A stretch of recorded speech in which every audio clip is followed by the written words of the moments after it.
안녕하세요. 옛 이야기입니다.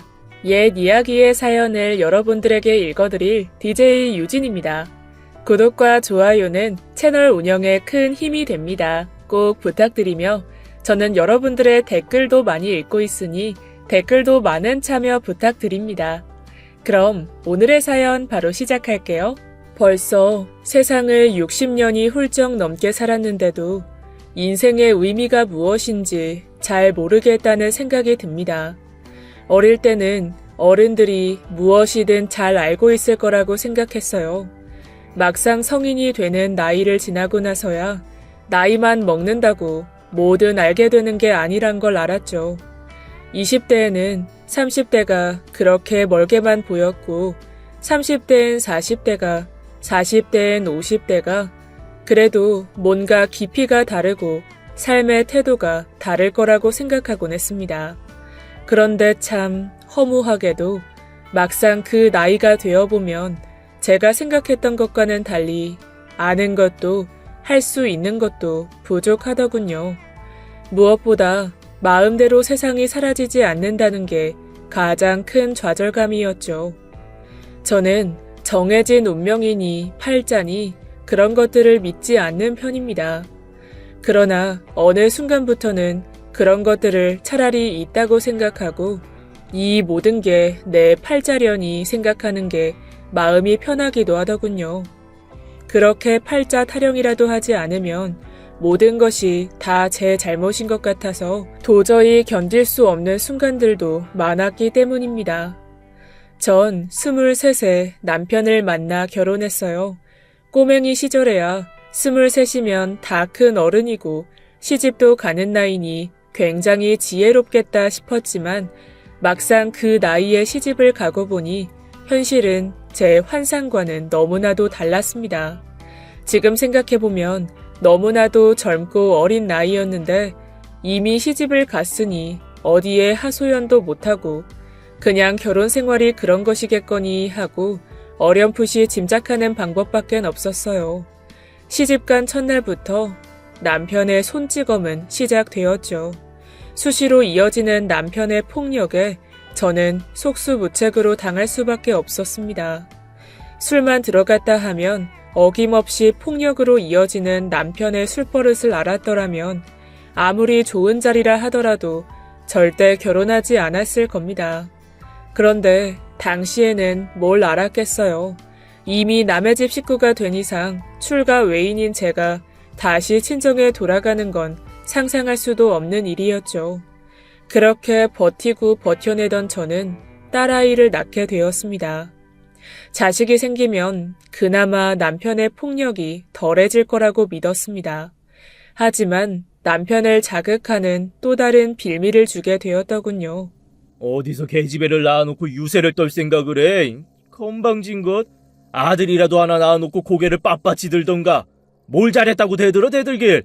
술을 먹고 또다시 매질을 하는 남편을 두 눈 똑바로 뜨고 쳐다봤다는 이유로 저는 정신이 나갈 때까지 얻어맞아야 했습니다. 더는 견딜 수 없다는 생각이 들었을 때 전 달아나야겠다고 생각했어요. 이렇게 살다가는 맞아 죽을 수도 있다는 두려움이 엄습해 왔던 거죠. 그러나 그때는 아무런 돈도 없었고 남편에게서 도망쳐 홀로 아이를 키운다는 건 상상하기도 힘든 일이었습니다. 딸을 굶어 죽게 하느니 그래도 벌이가 있는 남편에게 있는 게 낫겠다 싶어 전 이를 악물고 울음을 참으며 홀로 집에서 도망쳤죠. 4살배기 딸아이는 아무것도 모른 채 손가락을 빨며 술에 취해 잠든 아빠 곁에 함께 잠들어 있었습니다. 전 그렇게 지옥으로부터 달아났어요. 집을 나온 뒤 저는 갖은 고생을 다 했습니다. 친정으로 돌아갔다가는 친정 아버지에게 날벼락이 떨어질 것이 무서웠어요.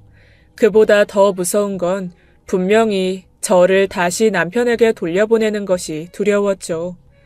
전 고향을 등지고 도시로 올라와 새로운 삶을 시작하기 위해 안간힘을 썼어요. 가방끈도 짧고 딱히 기술이 있는 것도 아닌 제가 도화지에서 제 한 몸 건사하기란 쉬운 일이 아니었습니다. 전 닥치는 대로 일을 하며 굶어 죽지 않기 위해 최선을 다했죠. 건물 청소, 부잣집 파출부, 식당 청소 등 해보지 않은 일이 없을 지경이었어요.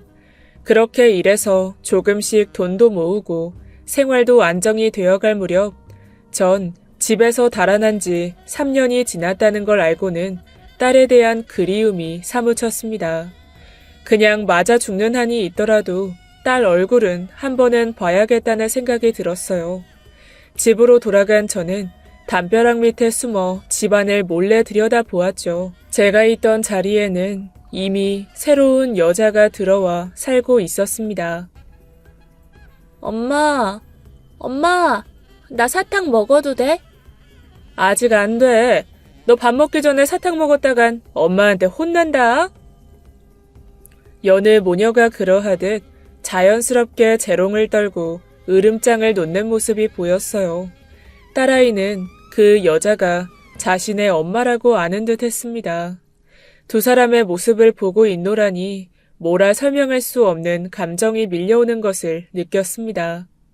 제가 있어야 될 자리에 다른 여자가 있고 내 아이를 자신의 아이로 받아들여 키우는 여자, 내 딸이 엄마라고 부르는 여자에 대한 약간의 적개심과 더 많은 고마움 같은 것들이었죠.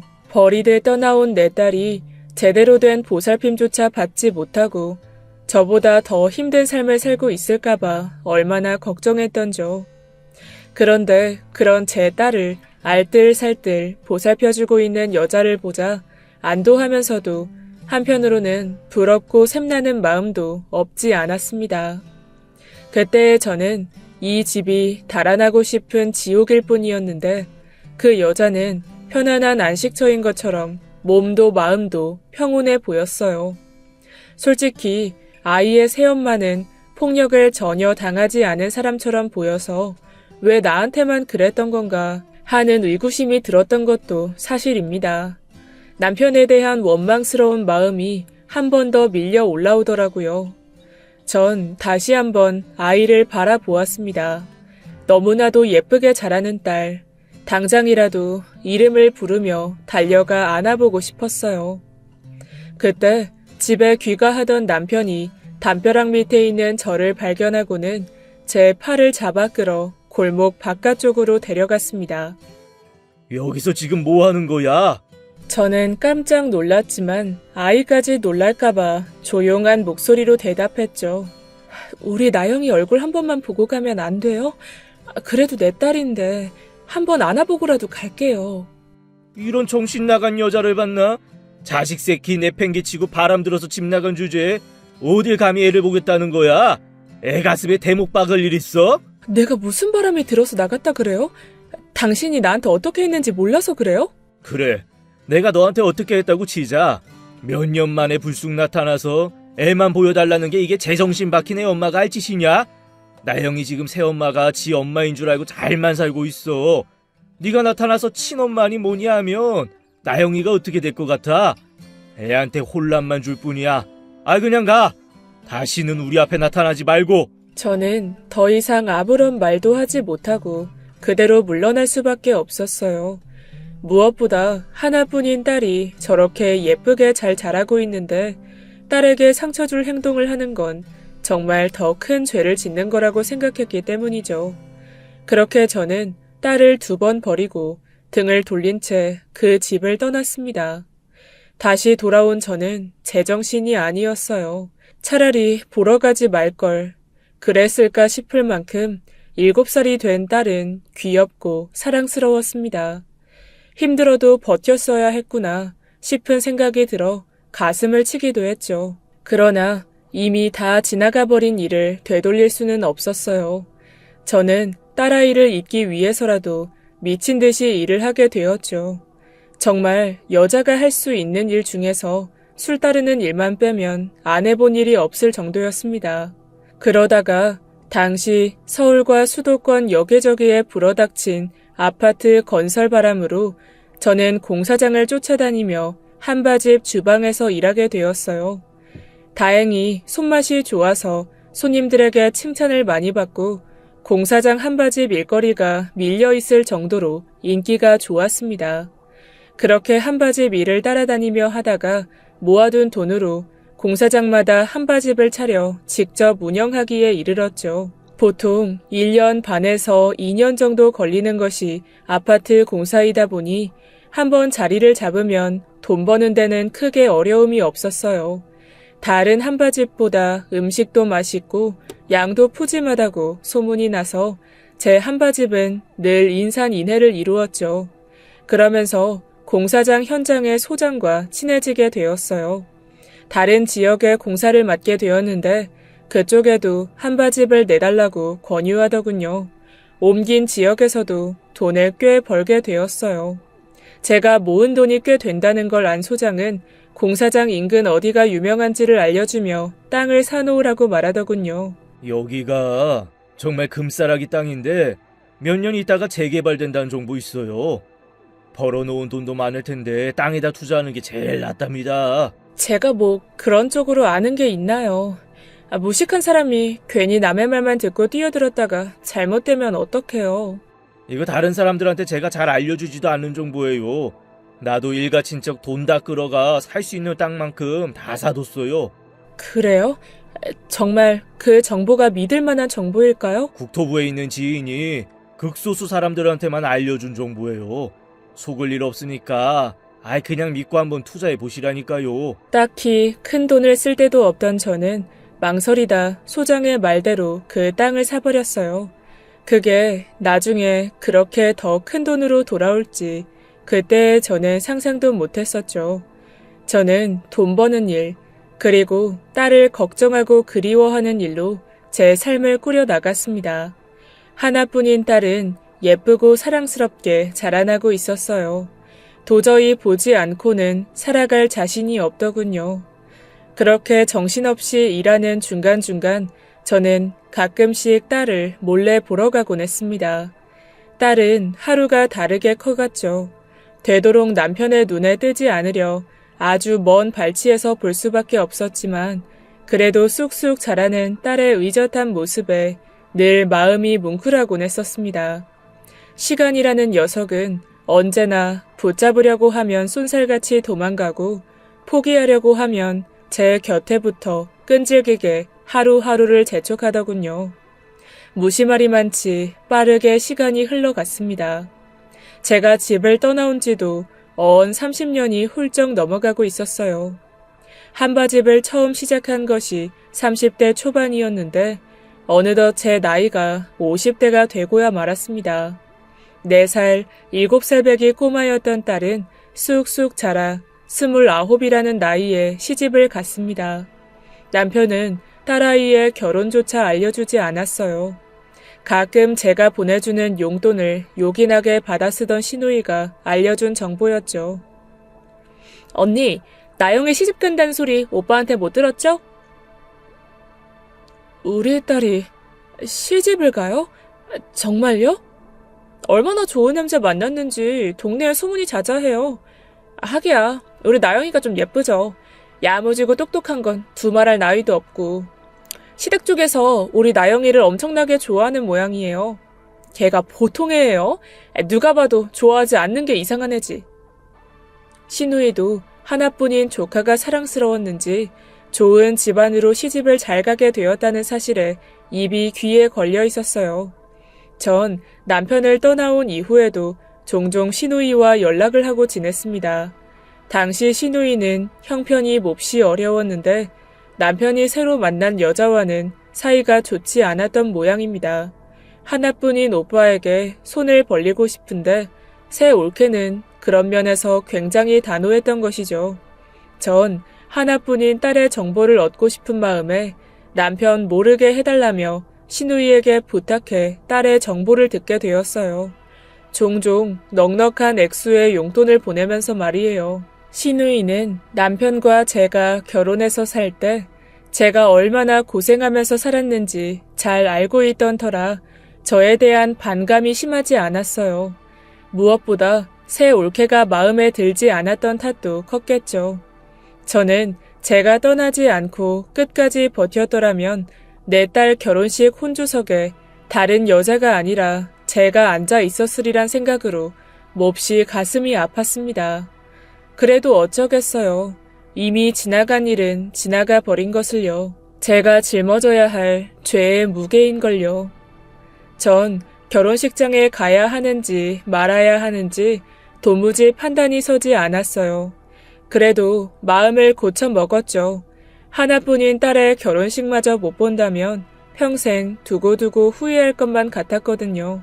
시누이가 말해준 대로 몰래 결혼식장에서 본 딸은 정말 예뻤습니다. 사위는 대전소재연구소 직원이라고 하더군요. 비록 혼주석에 제가 앉아있지는 못했지만 남부럽지 않은 환경에서 결혼하는 딸의 모습이 참으로도 행복해 보였습니다.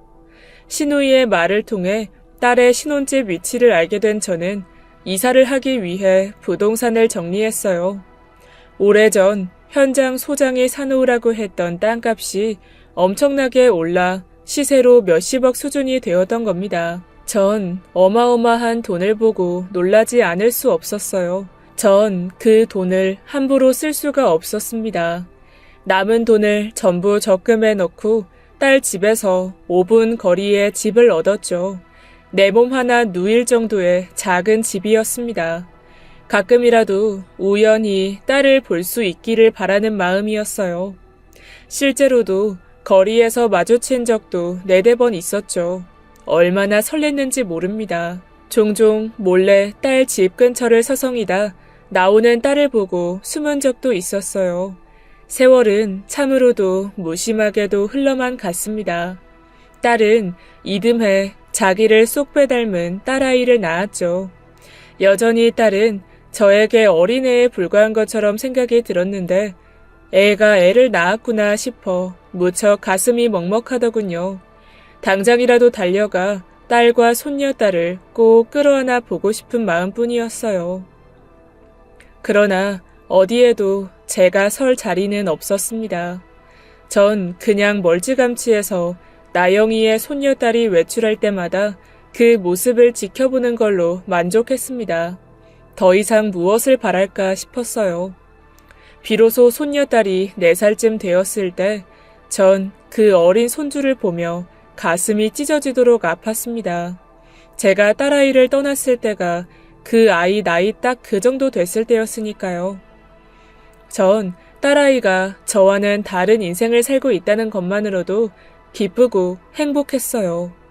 좋은 남편 만나 사랑받고 사는 것 같아 얼마나 기뻤는지 모릅니다. 하지만 그 평온한 행복도 오래 가지는 못하더군요.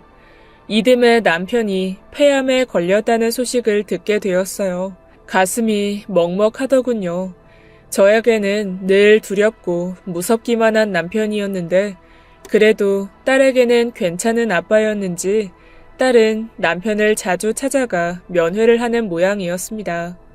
남편의 곁에는 늘 재혼한 여자가 붙어 있었어요. 저와는 원치 않은 결혼이어서 그렇게 폭력을 휘둘렀나 생각했습니다. 재혼한 여자와는 사이가 좋아 보였어요.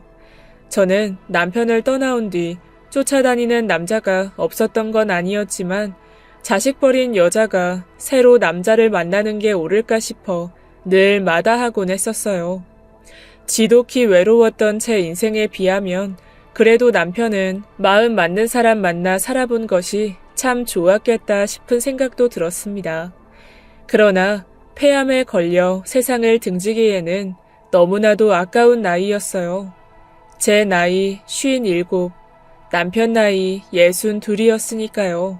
재혼한 여자와의 사이에서는 아이를 더 두지는 못했는지 두 사람 사이의 자식은 우리 나영이가 전부였던 것 같아요.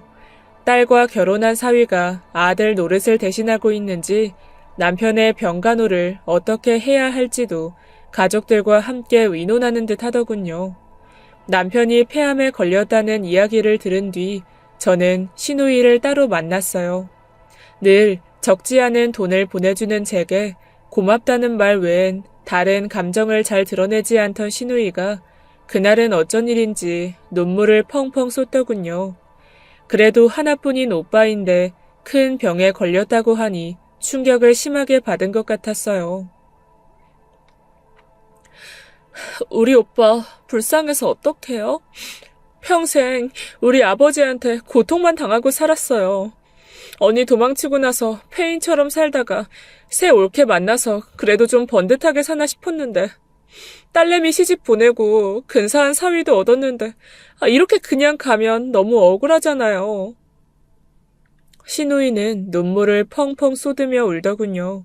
저도 눈시울이 붉어져 고개를 돌리고 흐르는 눈물을 찍어냈습니다.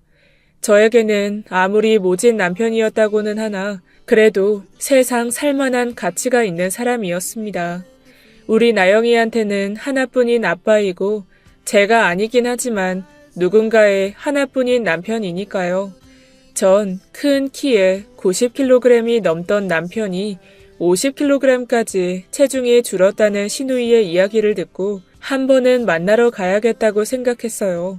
저는 남편이 재혼한 여자에게 먼저 연락을 했습니다. 그게 예의라는 생각에서였을까요? 나영이의 새 엄마는 생각보다 유순한 사람이었어요. 전 고개를 숙여 인사부터 했습니다. 내 딸 나영이를 곱게 키워줘서 너무나도 고맙다고 말이에요.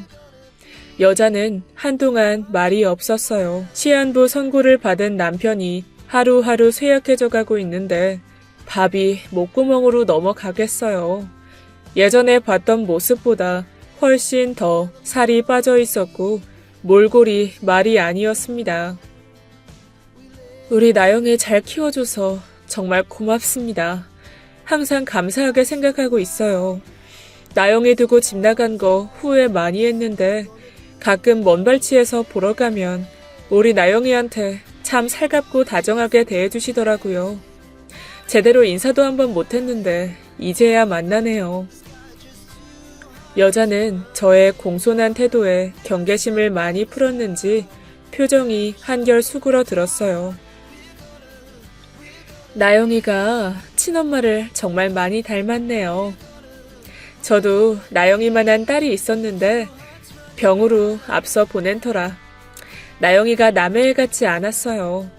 일찍 남편 잃고 5살 난 딸이 백혈병에 걸려서 세상을 뜨고 나니 살기가 싫더라고요. 그러다가 나영 아빠 만나서 재혼하게 되고 나선 나영이가 삶의 낙이었어요. 그랬군요. 마음 많이 아프셨겠어요. 전 어린 딸을 먼저 보냈다는 여자의 사정이 안타까웠어요. 여자는 저를 가만히 쳐다보다가 말했죠. 나영 아빠 가서 만나보세요. 어차피 오래 버티지 못한다고 했어요. 전 여자의 말에 가슴이 먹먹해졌습니다. 저는 남편이 있는 호스피스 병동에 들렀습니다. 남편은 온 몸에 호스를 꽂은 채 간신히 숨을 쉬며 실납 같은 생명줄을 붙들고 있는 듯 했어요. 전 그런 남편을 보며 울컥 눈물이 쏟아졌죠. 평생 주먹질 말고는 제게 다정한 순간이라고는 없었던 야속한 사람. 4살 난 어린 딸을 버리고 도망칠 수밖에 없었던 나쁜 사람. 그래서 너무나도 미운 사람이 눈앞에서 죽어가고 있다는 게 믿기지 않았습니다. 전 차마 남편과 눈을 마주치며 대화를 하는 것이 자신이 없었어요. 그냥 그렇게 달아난 나쁜 아내로 남는 것이 나을지도 모른다는 생각이 들었습니다. 화해를 하기에는 너무나도 먼 시간을 달려왔다고 생각했어요. 저는 안정제를 맞고 잠든 남편에게 나직히 말했죠. 나영 아빠, 꼭 하루라도 더 살아서 우리 나영이한테 좋은 아빠 노릇 많이 해요. 우리 나영이 외롭지 않게 키워줘서 고마워요. 꿈을 꾸는 것인지 남편의 눈가가 파르르 떨리고 눈물이 배어나오는 것이 보였어요. 전 더 이상 말을 잇지 못하고 그대로 병실을 빠져나왔죠. 나영이 새엄마에게 뭐라 더 할 말이 없더군요. 전 그대로 호스피스 병동을 나섰어요. 집으로 돌아가는 길, 발걸음은 무겁게 짝이 없더군요. 왜 이렇게 엇갈리는 인생을 살아야만 했는지, 제 삶은 왜 이토록 가슴이 저리게 외롭기만 한 건지 스스로가 원망스럽기도 했습니다. 그렇게 반년을 더 못 살고 남편은 세상을 떠났어요. 시누이의 말로는 사망하기 3달 전부터 헛소리가 잦았다고 하더군요. 우리 나영이를 볼 때마다 제 이름을 부르며 화를 냈다고 했습니다. 저를 쏙 빼닮은 얼굴이니 아마도 저와 착각을 했던 모양이에요. 남편은 나영이에게 딸 버리고 간 년이 왜 왔냐며 나영이를 힐난했다고 해요.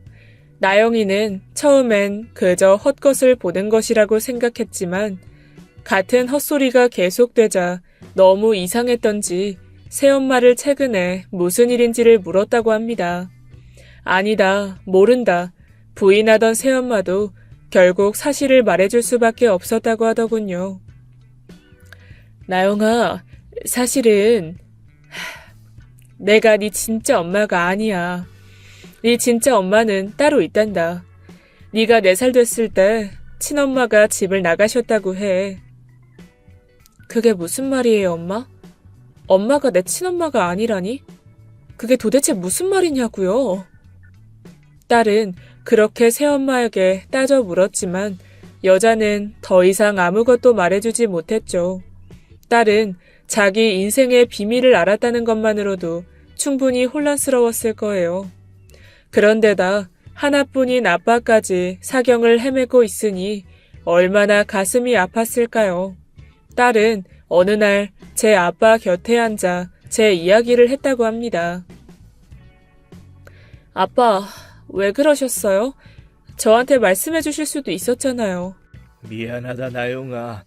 내가 너무 못난 애비였어. 남편의 몸은 하루라도 생명을 연장하기 위해 꽂아놓은 여러 개의 관으로 엉망진창이 되어 있었죠. 전신에 염증과 암세포가 퍼져 더는 손을 댈 수도 없었어요. 딸은 그런 제 아빠를 붙들고는 하염없이 눈물을 흘렸죠. 남편도 평생 원망했던 저의 존재를 딸이 알게 되었다는 걸 알고부터는 정신적인 충격이 컸는지 한동안 무척 힘들어했다고 하더군요. 사망 직전에는 선망을 보며 헛소리를 많이 했고 특히 저를 많이 원망했다고 합니다. 그 사람에게 저는 달아나버린 여자에 불과했는지도 모르겠어요. 그게 더욱 서글프게 느껴지더군요. 그렇게 남편은 겨울의 끝자락에서 희미하게 떨어지는 마른 나뭇잎처럼 이 세상을 떠났습니다. 부고를 들었을 때 전 너무 기가 막혀서 입술을 꾹 다문 채 눈물을 흘렸어요. 세상 만사 모든 것이 허무하다는 생각에 가슴이 아팠습니다. 시누이의 말로는 남편은 불우하게 자랐다고 해요. 술만 취하면 아내와 자식들을 두들겨 패고 집안을 때려 부쉈던 남편과 시누이의 아버지, 저의 시아버지는 그야말로 폭군이었던 거죠. 어린 시절부터 아버지의 폭력을 그대로 감당해야 했던 남편은 어린 시누이를 감싸 안으며 늘 다짐했다고 해요. 절대 아버지처럼 되지 않을 거라고. 그러나 어느 날 술을 마시기만 하면 살림을 부수는 자기 자신을 보며 엄청나게 당황했다고 하더군요. 결국 그 사람도 불쌍한 사람이었다는 생각에 전 지나온 서러운 인생을 통틀어 남편만큼은 마음 깊이 용서하기로 마음 먹었습니다. 이미 이 세상을 등진 사람을 미워한다고 한들 저에게 남는 것은 아무것도 없다는 생각이 들더라고요. 미움도 서름도 다 내려놓고 고인의 명복을 빌어주는 것 말고는 제가 할 수 있는 일이 더는 없었습니다. 남편의 장례식장에서 저는 세상이 다 무너진 듯 오열하는 나영이 새엄마를 다독이고 견딜 수 없는 슬픔에 잠긴 나영이의 등을 쓰다듬어 주었어요. 시누이 말고는 가족이나 일가 친척이 없는 남편의 장례식은 초라하리만치 조촐하게 치러졌죠. 저는 주변 인맥을 다 동원해 장례식장의 화환을 가득 채워 놓았어요. 부디 가는 길이라도 꽃길을 걷기 바라는 심정이었죠. 그렇게 남편이 세상을 뜨고 난 뒤 한참의 시간이 흘렀을까요? 나영이는 새 엄마와 시누이인 자기 고모에게 친엄마 이야기를 많이 물어본 모양이었어요. 저도 이제 어린애가 아니고 다 자란 성인이에요. 게다가 결혼도 했고요. 제 친엄마가 어떤 분인지 알아야겠어요. 알려주세요. 얼굴로 기억이 안 날 텐데 굳이 만나서 뭐 하려고 그러니? 친엄마가 너를 만나지 못할 만한 상황일 수도 있는데 그런 것도 고려해주는 게 딸의 역할 아니겠니? 제 친엄마가 저 만나기 싫으시다고 해요? 그럴 리가 있겠니? 우리 조카가 어떤 예쁜 딸인데 절대 그렇지 않아. 실은 고모하고는 그동안 연락을 하고 지냈어. 고모? 그게 정말이에요? 그럼 고모는 다 알고 계시면서 저한테 아무런 말씀도 해주지 않으셨던 거예요? 나영이는 그간 제가 시누이를 통해 본인의 소식을 끊임없이 전달받고 주변을 맴돌았다는 이야기에 깜짝 놀랐다고 합니다. 엄마라는 사람은 그저 자신을 떠나 도망쳐버린 여자인 줄 알았는데 앞에 나서지도 못하면서 삶의 중요한 순간들마다 보이지 않게 와 있었던 것이죠. 딸은 결혼식까지 몰래 와서도 아는 척을 하지 못하고 돌아서야 했던 제 이야기를 듣고 눈물을 펑펑 쏟았다고 하더군요. 그렇게 남편이 죽은 지 몇 달 후 저는 시누이와 함께 딸을 만나게 되었어요. 딸아이를 그토록 가까이에서 볼 수 있다니 저는 설레는 동시에 두려웠어요. 딸이 저를 싫어하면 어쩌나 차라리 만나지 않는 편이 나을까 싶었죠. 그러나 가까이에서 만난 딸은 너무나도 예쁘게 자라 있었습니다. 제 아빠가 저와 헷갈릴 정도로 저를 빼다 박은 것도 어쩜 그리 똑같은지요. 딸은 한참 동안 제 얼굴을 똑바로 쳐다보고 있었어요. 저는 차마 고개를 들지 못하고 식어가는 커피잔만 쳐다보고 있었습니다. 왜 절 버리고 떠나셨어요? 미안하다. 너무너무 미안해. 아무리 힘들어도 그렇지 어떻게 자식을 버리고 도망가요? 나영아, 난 있잖아. 고모한테 무슨 일이 있었는진 들었어요. 아빠가 많이 때리셨다면서요. 저는 순간 입을 꾹 다물고 더 어떤 말도 하지 못했어요. 세상을 떠난 지 얼마 되지 않은 사람을 힐난하는 건 예의가 아니라는 생각이 들어서였죠. 네 아빠가 그렇게 나쁜 사람은 아니야. 네가 잘못 알고 있는 거야. 고모는 왜 애한테 쓸데없는 소리를 하고 그래요? 내가 뭐? 언니 편 들어주려고 그런 말 했겠어요? 있는 사실 그대로 말한 거지. 눈치 없는 시누이는 입을 삐죽거리며 언니하고 결혼하기 전에는 내가 두들겨 맞았었는데 뭘. 지금 만난 새언니한테 덜한 거지. 하고 투덜거리더라고요. 딸은 그런 고모의 말, 그걸 부정하는 저를 번갈아 쳐다보더니 착잡한 듯 한숨을 내쉬었어요. 이해해요. 그렇게 도망치신 거. 만약에 저라고 해도 그랬을 것 같아요. 그땐 너무 옛날이니까 여자 혼자 아이를 데리고 도망칠 수도 없는 상황이었겠죠.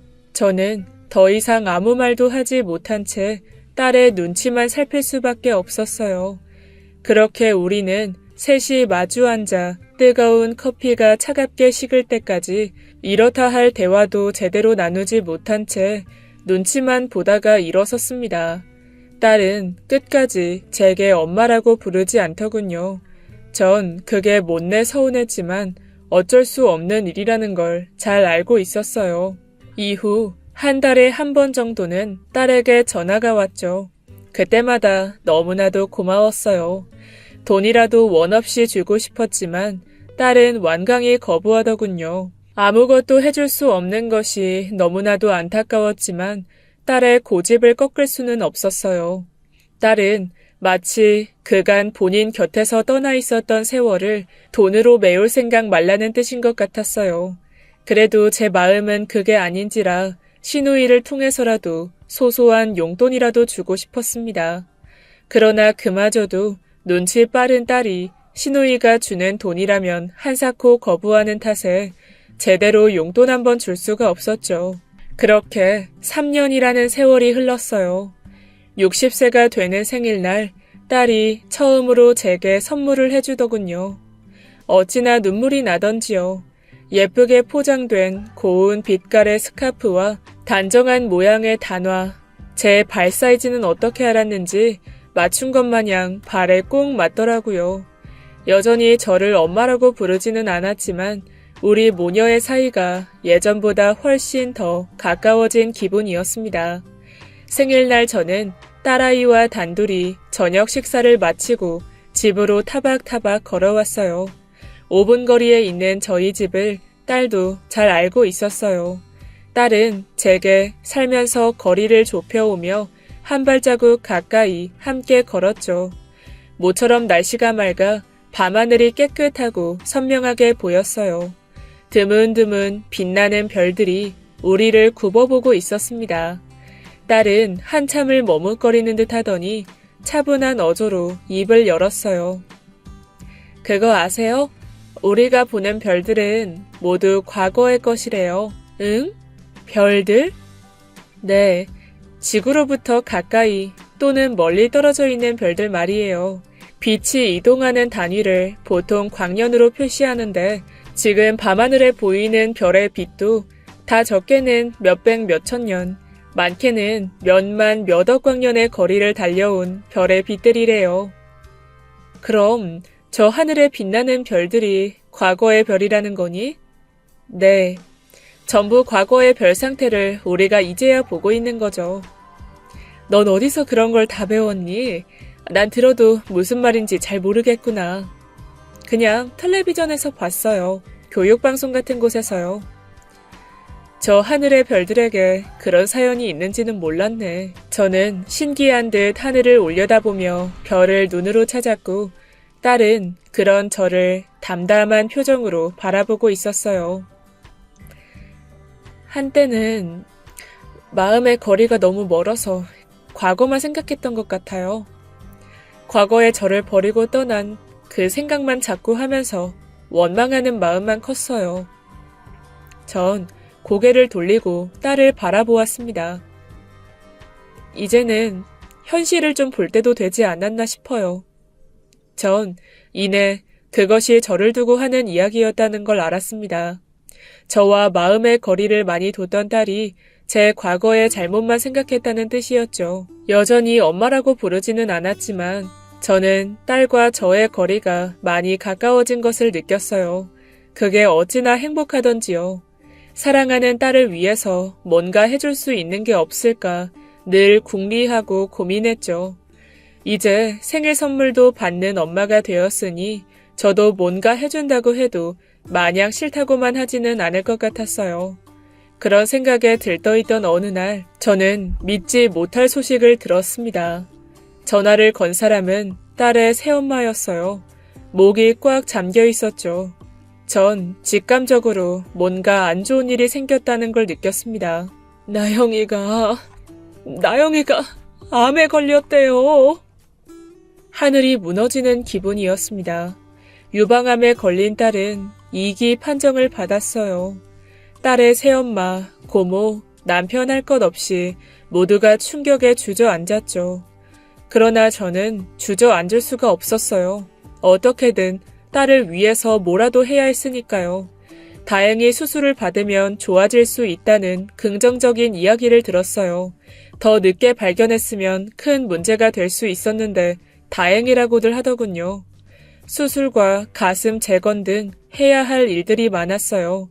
병원비도 만만치 않았죠. 저는 딸의 병원비만큼은 전부 제가 부담하겠다고 가족들에게 일러두었습니다. 전 괜찮아요. 그렇게까지 하실 필요 없어요. 그걸 말이라고 하는 거니? 이번만큼은 제발 나를 따라다오. 내가 이런 것도 도와주지 못하면 나중에 저승 가서 네 아빠 볼 면목도 없고 가슴에 한이 맺혀서 나도 오래 못 산다. 제발 부탁이니 이번만큼은 내 말대로 하자. 딸은 한동안 말이 없었어요. 본인도 갑자기 내려진 유방암 판정에 몹시 당황하고 걱정하던 차에 금전적인 부분이라도 제가 전액을 돕겠다고 말하자 만감이 교차하는 듯 했어요. 저는 국내에서 제일 좋다는 병원 택시를 잡고 딸은 수술에 바로 들어갔습니다. 상당한 돈이 들었지만 하나도 아깝지 않더군요. 다행히도 수술은 잘 됐습니다. 생존율 90%라는 말을 듣고 얼마나 안도했는지 몰라요. 하지만 수술이 끝났음에도 아직 넘어야 할 산은 많이 남아 있었습니다. 고통스러운 항암 치료가 시작된 것이죠. 전 딸아이의 항암 치료 간병을 나영이의 새 엄마와 번갈아 가면서 도맡기로 했어요. 교대로 나영이를 돌보면서 집안일도 돕기로 한 것이죠. 다행히 나영이 새엄마는 마음이 따뜻하고 상대방을 잘 이해하는 사람이었어요. 어린 시절 나영이를 버리고 떠났다 하더라도 친엄마라는 걸 충분히 인정하고 받아들이는 눈치였죠. 전 그런 나영이 새엄마에게도 고마운 마음이 들었습니다. 나영이의 신혼집, 나영이 새엄마가 혼자 사는 집까지 깔끔하게 살림살이를 정리하고 나영이를 돌볼 때는 지극정성으로 곁을 지켰습니다. 딸은 제대로 잠도 못 자고 자기를 돌봐주는 제게 고맙다는 말을 하더군요. 고마워요. 이렇게까지 안 해주셔도 되는데. 행여라도 그런 말 마라. 네가 이렇게 아픈데 내가 외면한다는 거는 이제 상상도 할 수 없는 일이야. 너에게 큰 상처 준 거 그때 그걸로 충분하다고 생각한단다. 그러니 나에게도 기회를 좀 주렴. 내가 그래도 너한테 엄마이기는 했다는 거.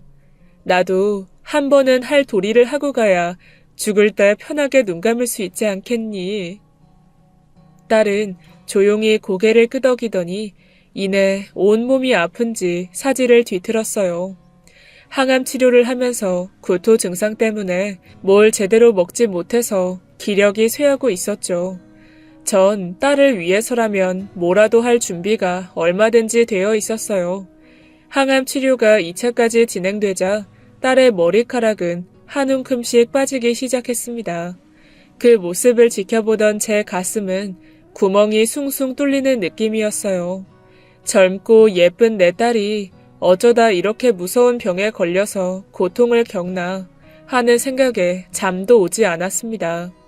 딸의 몸은 점점 붓기 시작했고 급기야 머리를 밀기에 이르렀죠. 경과가 좋다고는 하나 고통스러운 건 사실이었어요. 금전적인 지원을 한다고는 하나 그건 말고는 더 해줄 수 있는 게 없었습니다. 어느 날 딸은 거울을 달라고 했어요. 자신의 삭발한 머리를 보더니 충격을 받은 듯 아무 말도 하지 않았습니다. 제 아빠를 암으로 잃었는데 자기까지 암에 걸렸다는 게 받아들이기 힘든 일이었겠죠. 그날 전 백화점에 가서 예쁜 모자를 잔뜩 샀어요.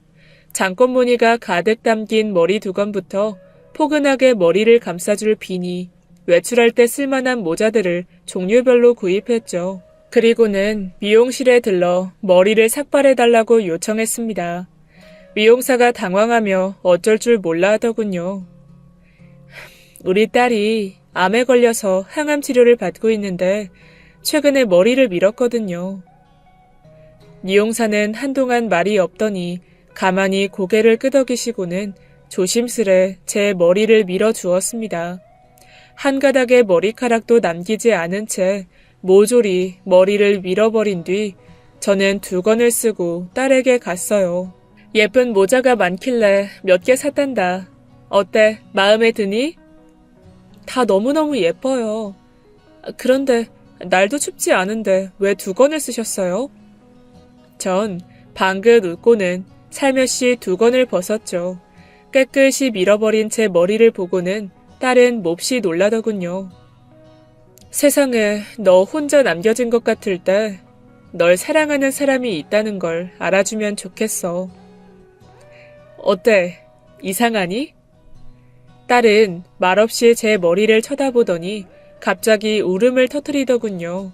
저도 그런 딸을 바라보며 마음 깊은 곳에서부터 참을 수 없는 눈물이 터져 나왔어요. 그렇게 우리는 서로의 민숭민숭한 머리를 쳐다보며 한참을 울었습니다. 딸은 한참을 울다가 조금 진정이 됐는지 울음을 멈췄어요. 전 그런 딸을 보며 마음을 진정시키고 두 손을 꼭 잡아주었죠. 머리통 참 못생겼어요. 내 머리통이 누굴 닮았나 했더니 판박이네요. 딸의 농담에 저도 웃음을 터뜨리며 제 울퉁불퉁한 머리를 손으로 쓰다듬었죠. 그래, 네 머리통도 진짜 못생겼다. 어쩜 그런 것도 엄마를 닮니? 제 입에서 엄마라는 소리가 자연스럽게 나가자 딸의 눈빛이 조금 흔들리더라고요. 전 괜한 말을 했구나 하며 입을 꼭 다물었죠. 잠시 침묵이 흐른 뒤 딸이 입을 열었어요. 엄마. 전 화들짝 놀라며 딸의 그렁그렁한 눈을 쳐다보았어요. 엄마라고 한 번도 불러드리지 못해서 죄송해요. 진작 그렇게 불러보고 싶었는데 이상하게 용기가 나지 않더라고요. 저는 딸의 손을 꼭 잡아주고서 눈물이 흐르는 볼을 가져다 대었죠.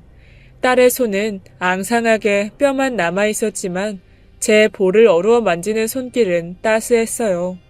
그동안 마음속에 억눌러 두었던 서름과 슬픔이 한 번에 몰아쳐오는 기분이었습니다. 한 맺힌 가슴의 응어리가 저도 모르게 눈 녹듯이 사라지더군요. 그래, 내가 네 엄마야. 딸은 고개를 끄덕이며 저를 꼭 끌어안았어요. 마른 꽃 한 다발을 움켜쥐듯 무게감 없는 딸의 마른 몸이 제 품 안에서 실컷 흐느끼더군요. 사람이 살아가는데 정말 필요한 것이 무엇인지, 괴로움과 절망이 인생을 잠식할 때 어떻게 헤어나와야 하는지를 이제야 알 것 같은 기분이었어요. 그때 내가 그런 선택을 하지 않았더라면 어땠을까 하는 생각이 들었어요. 다시 시간을 되돌릴 수만 있다면 같은 실수를 반복하지는 않을 텐데 사람 사는 일이 그렇게 쉽지만은 않다는 걸 왜 이제야 깨닫게 되는 걸까요? 하지만 이제는 과거보다는 현재를 보아야 할 때죠. 오늘도 저는 딸아이에게서 세상에서 가장 아름다운 말을 듣습니다. 언제 들어도 기분 좋고 언제까지고 영원히 간직하고 싶은 그 말, 엄마. 전 세상에서 가장 행복한 엄마입니다. 지금까지 예디야기였습니다. 끝까지 함께 해주신 여러분 진심으로 감사드리며 전 내일 이 시간 다시 돌아올게요. 감사합니다.